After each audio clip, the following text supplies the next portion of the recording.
Cette préoccupation majeure, nous avons développé depuis 2021 deux solutions d'assurance santé. Aujourd'hui, nous avons deux solutions que M. Gomolelanda peut souscrire à tout à fait. Nos parents ont 61, 80 ans, ils en sortent directement. Je vous dis tout de suite que c'est un problème très important. Pénétration par des assurances. Donc nous comptons répondre quand même à ces besoins à travers ces solutions, mais il dit que maintenant, il faudrait aller trouver comment est-ce qu'on arrive à amener 90% à ces solutions. Aujourd'hui, nous nous sommes lancés dans la sensibilisation de la population congolaise sur ce qui existe. Et à côté de ça, nous avions eu plusieurs défis d'infrastructure, il faut le dire, sachant que plus de 70% des infrastructures privées se concentrent sur les grandes villes. Et quand il faudrait prendre un assuré qui évolue dans une zone de santé où nous n'avons pas un réseau médical, il y a toute une logistique qui est faite pour l'évacuer vers les grandes villes pour être pris en charge et le ramener auprès de ces infrastructures, auprès de sa ville de départ.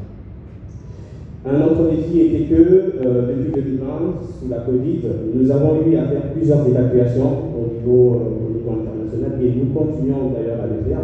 Je salue ici quand même les efforts qui ont été faits par nos partenaires qui étaient au niveau local. Il y a 2 semaines, nous avons réalisé avec un partenaire réalisé pour un client GGA individuel une opération à découverte au niveau local où on a quand même pu faire intervenir un professeur venu de l'étranger. Donc là également, c'est une occasion pour moi d'insister un peu sur ce qu'a dit le secrétaire général par rapport aux spécialistes du domaine. Mais pour moi, cela nous a permis aujourd'hui de garder au niveau local une possible évacuation qui aurait pu être faite. Sachant qu'un avion médicalisé nous coûte entre 50 et 150 000 euros. Donc c'est quand même des gains considérables. Avec toujours des prestataires, aujourd'hui nous parlons télémédecine. Parce qu'au-delà d'être un modérateur, j'ai été très impressionné de visiter les centres cardiaques hier, et franchement félicitations pour ça. Docteur Chioli, c'est exceptionnel ce que vous faites. S'il vous plaît, passez vos amitiés à Docteur Congo et Professeur Levé pour ce qu'ils font. Enfin, je ne serais pas là si 2 personnes n'avaient pas intervenu pour que je vienne absolument, que je trouve le temps de venir. Évidemment, Camille Sarkis, qui nous représente ici, Société Baghénia, très heureux. C'est la première fois que nous nous rencontrons en RDC, j'en suis particulièrement honoré. Et je remercie aussi ma responsable régionale, directrice régionale, Patricia, merci d'avoir insisté pour qu'on soit là.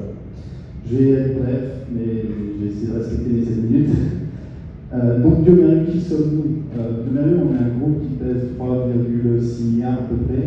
Nous sommes spécialistes du diagnostic in vitro. Et la particularité de notre groupe, c'est que c'est vrai qu'il y a une dimension qui est... moi, je dois défendre un modèle commercial, une modélisation de rentabilité. Mais à côté de ça, il faut savoir qu'en effet, on est très connu, peut-être plus à travers la Fondation Mérieux. Puisqu'il faut savoir que c'est une société familiale. C'est la famille Mérieux qui est aujourd'hui aux commandes depuis la 4e génération. Et toutes les dividendes qu'ils gagnent à travers Biomérieux sont réinjectés dans la Fondation Mérieux, qui ensuite finance énormément de projets en Afrique particulièrement. Je tiens aussi à dire que Biomérieux a investi en Afrique depuis très longtemps, puisque nous avons une présence en toute l'Afrique. Aujourd'hui, nous sommes présents dans tous les pays d'Afrique, soit à travers des bureaux et des filiales que l'on a en propre, soit à travers des partenaires comme Baghénia, qui sont nos distributeurs. Alors, nous travaillons de manière assidue pour permettre d'avoir un impact sur la santé publique. Privé, public, pour moi, on a une ligne commune, c'est le patient. Nous avons des patients en face, nous avons des solutions, et on se lève chaque matin chez Biomérieux pour trouver les meilleures solutions pour sauver des vies et pour amener nos solutions de diagnostic en immunoessai, en microbiologie et en moléculaire aux cliniciens que vous êtes tous. Et l'objectif principal, c'est évidemment d'apporter le bon traitement. Je viens à un point qui est essentiel et que je tiens à souligner. Confronter la chaîne d'approvisionnement en intrants médicaux respectueux des exigences des normes de l'OMS et de l'Union européenne. Cette chaîne complexe qui assure la disponibilité des médicaments, des dispositifs médicaux et d'autres fournitures essentielles est l'un des piliers sur lequel repose notre capacité à fournir des soins de santé de qualité à ceux qui en ont besoin. Cependant, elle est également confrontée à de nombreux défis qui nécessitent une proactivité et une assiduité bien particulières. De plus, la complexité croissante des réglementations et des exigences en matière de qualité représente un défi majeur pour la chaîne.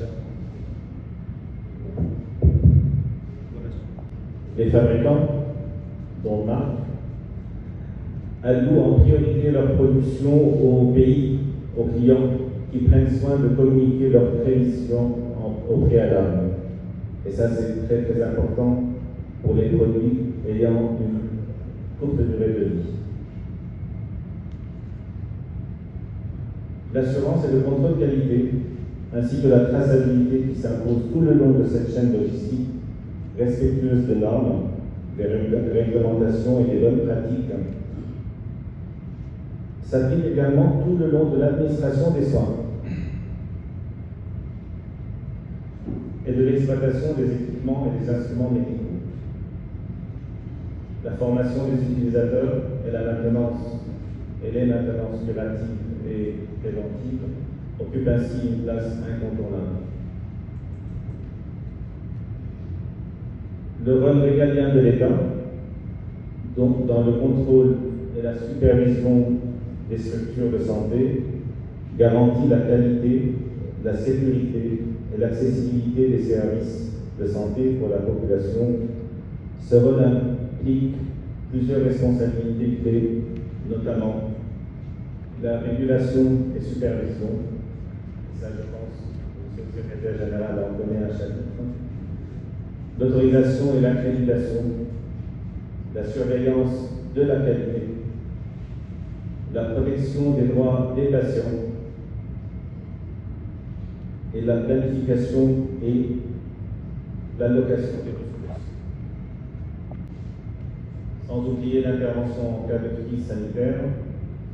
En somme, le cadre régalien de l'État dans le contrôle et la supervision des structures de santé vise à assurer la qualité, la sécurité et l'accessibilité des soins de santé pour tous les citoyens, tout en veillant au respect des normes et des droits des patients.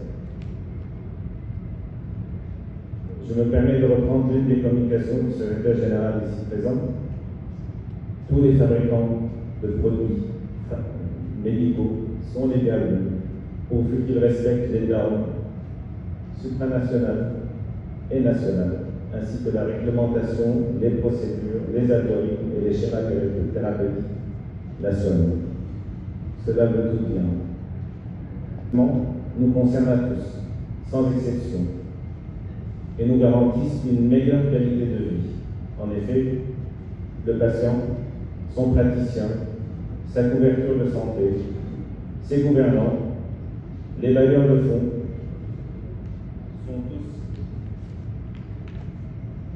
sont tous soucieux de la bonne application de ce cadre régalien, qualitatif, réglementaire, logistique, imposé à tous les acteurs, les fabricants, les distributeurs et les revendeurs, ainsi que les structures de santé et les soignants. L'informatique, comme vous l'avez dit si bien, à travers des bases de données interconnectées et croisées, occupe implicitement un rôle peu visible certes, mais qui rend le contrôle et la traçabilité de la prise en charge médicale gérable et dynamique, et peut, comme c'est le cas ailleurs, garantir aux patients davantage de choix et d'initiatives quant à ces soins de santé. Mais tout le monde en sortira gagnant, satisfait et soigné correctement par le truchement d'un respect strict d'une chaîne d'approvisionnement respectueuse des normes et des réglementations. Et je pense que cette chaîne logistique, si elle est sincère et respectueuse des réglementations, rendrait service aux assureurs, aux bailleurs de fonds, aux gouvernants et aux fabricants. J'ai dit que merci. Qui est un service spécialisé de la présidence de la République, qui a été passé au niveau de la présidence de la République pour une raison simple, parce que c'est du fait de la conception que la santé est le système de santé sectoriel. Il n'est pas juste influencé par le secteur de la santé seul. Il y a des interventions et des déterminants de la santé qui vont au-delà du secteur de la santé. Et des exemples flagrants, c'est qu'on ne doit pas traiter la malnutrition avec des médicaments, mais c'est avec une bonne politique pour éliminer la malnutrition, et ça ne va pas se faire avec des interventions sectorielles. Et donc, de ce fait, ça c'est un exemple, mais il y en a beaucoup. Dans votre laboratoire, est-ce que nous pouvons être sûrs de la qualité des analyses qui sortent de notre laboratoire? Là, c'était vraiment notre question. Donc, la qualité, c'est quelque chose de très important dans les laboratoires. Mettez les équipements qu'il faut. Ce n'est pas possible que dans un État, les structures privées sont mieux équipées que les structures étatiques. Ça, on voit nulle part. Et Mme Safia est là, l'AFD est là. J'ai vu ce qu'ils ont fait à l'hôpital des religieuses, là, à Gassani, mais c'est magnifique. Et pourquoi l'État ne peut pas imiter cela? Oui, voilà. Bon, voilà, donc ce que je voulais dire, c'est que de remettre les choses sur les rails, avec les CISU, etc., que nous les trouvions, n'est-ce pas, la dignité du peuple congolais, avec des structures de qualité, avec des chaînes d'approvisionnement de qualité, pour que la santé de la population congolaise soit également quelque chose qu'on doit prendre en charge. Voilà. Le projet de Topérola qui est financé par l'Agence française de développement, 15 millions d'euros sous forme de subvention, et ça concerne 3 quartiers Danou, Salombo, la commune Limité, et le quartier Abana, la commune de Massy. C'est un projet de résidence urbaine, gestion des inondations, des déchets, structuration sociale, etc. Aujourd'hui, vous avez parlé sur la problématique des déchets sachets en RDC, spécialement des déchets ça. Est-ce que vous pouvez nous faire la question de ce qui est l'objet de votre Bon, effectivement, donc il y a un problème énorme à Kinshasa pour ces déchets, parce que bon, on fait la précollecte dans un cadre plus ou moins informel qui est organisé avec des équipements qui ne sont pas appropriés. On voit les pousseurs qui peinent à transporter un peu dans une charrette les déchets, mais après ça, il n'y a pas d'infrastructure d'élimination appropriée, et donc automatiquement on jette dans la rivière d'Algérie, dans les cours d'eau, ça bouche un peu les canalisations, et puis il y a des risques d'inondation. En plus, ça va dans la rivière, ça rétrécit la largeur de la rivière, et donc c'est une problématique énorme. Le problème, c'est que, comme j'ai dit tout à l'heure, pour une bonne gestion en Afrique des déchets, il faut aller de l'avant vers l'avant. Aujourd'hui, il faut mettre en place des infrastructures appropriées, des centres d'enfouissement, des centres de valorisation, de recyclage, optimiser un peu le transport à travers des centres de transfert de déchets et organiser un peu tout ce qui est pré-collecte et collecte directement chez les ménages. Donc c'est ça la stratégie. Une fois qu'on a fait ça, on va réfléchir comment réduire les déchets. C'était la question de la prévention, comment réduire les déchets à la source, comment trier les dossiers. Ça, c'est une chose. En parallèle, on a une spécificité en Afrique, c'est qu'on a la main-d'œuvre de collecte. En Europe, par exemple, il y a des systèmes, des emballages et tout ça, qui sont organisés pour faire le tri à la source. Mais là, on ne peut pas parler maintenant de tri à la source, de collecte sélective, alors qu'on a un problème à l'aval. Je vous ai montré les vidéos comment les déchets ont envahi la station de la régie des eaux sur la rivière de Gélie. Ça va arrêter un peu les équipements, ça va les abîmer, et en plus tous ces déchets vont en mer et tout ça. Et donc effectivement, il faut... alors en parallèle, j'ai dit qu'on a une possibilité, et ça a démarré depuis 3-4 ans à Kinshasa. Il y a une des deux grandes unités de recyclage des bouteilles d'eau minérale, là, ce qu'on appelle le PET, et on a ce qu'on appelle la collecte rémunérée. Donc vous voyez un peu, partout dans la ville, il y a des gens qui collectent un peu les déchets, qui mettent dans des big bags et qui ramènent vers ces recycleurs-là, ces sociétés de recyclage, pour réutiliser ces déchets. On les broie, on lave et on les introduit dans les bouteilles d'eau minérale vierge. Autrement dit, actuellement, on peut faire ce qu'on appelle d'une bouteille recyclée, une bouteille vierge en partie bien sûr, ce qu'on appelle le bottle to bottle. Ça se développe en Europe avec un bon lavage et tout ça. Et effectivement, ça crée de l'emploi à travers la collecte des déchets. Donc c'est une source d'emploi, aussi c'est écologique et puis c'est économique parce que si vous mettez 20 ou 25% de produits recyclés dans une bouteille vierge par exemple, ça réduit un peu la consommation de la matière première vierge et on réutilise un peu ces déchets. C'est ça un peu ce qu'on appelle l'économie circulaire. Dans ce cadre-là qu'on recycle les déchets. Je pense qu'il y a un grand potentiel de recyclage de l'environnement. Seulement, le gros problème, c'est sur le plan financier. Les jeunes là, qui sont autour de moi, je sais comment ils vont me poser des questions. À chaque fois, on me pose des questions parce qu'ils veulent développer un peu leurs unités de recyclage, que ce soit les déchets de PET, des bouteilles d'eau minérale, que ce soit des déchets, les bidons, les chaises et tout ça, ce qu'on appelle le PHD, que ce soit tout ce qui est déchets organiques pour faire du compost biologique et tout ça, ou pour faire du combustible à partir des déchets organiques, ce qu'on appelle les détroiseurs, les déchets des équipements électriques et électroniques. Il y a les déchets ferreux et non ferreux et tout ça. Ces jeunes-là, et puis il y a un potentiel d'export. Il y a ce qu'on appelle une bourse des déchets à l'international. On peut exporter ces déchets, cette matière première secondaire, c'est-à-dire qu'on collecte par exemple les bouteilles, on peut laver à froid, à chaud et exporter. Mais là, l'handicap, il est là. C'est qu'on exporte.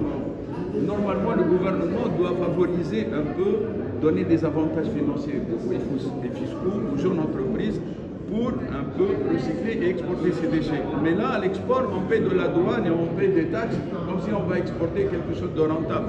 Alors qu'on protège l'environnement, on crée de l'emploi, on ramène des devises, c'est des déchets, c'est des matières premières secondaires.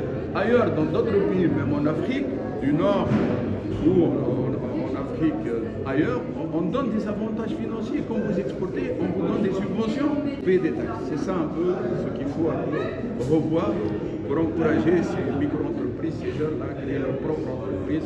Et le potentiel est énorme, les quantités sont énormes ici, pour un peu développer tout ce qu'on appelle les filières de recyclage, de valorisation de l'économie circulaire, opérationnelle, parce que vraiment, il y a beaucoup. Comme vous voyez un peu tous ces bouteilles.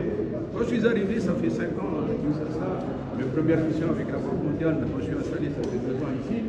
Quand je voyais les bouteilles dans le milieu naturel, mais c'est une richesse, c'est de l'argent là. Et donc il suffit de les collecter, mais effectivement, il faut revoir un peu cette stratégie de financement et éviter un peu ces taxes et tout ça.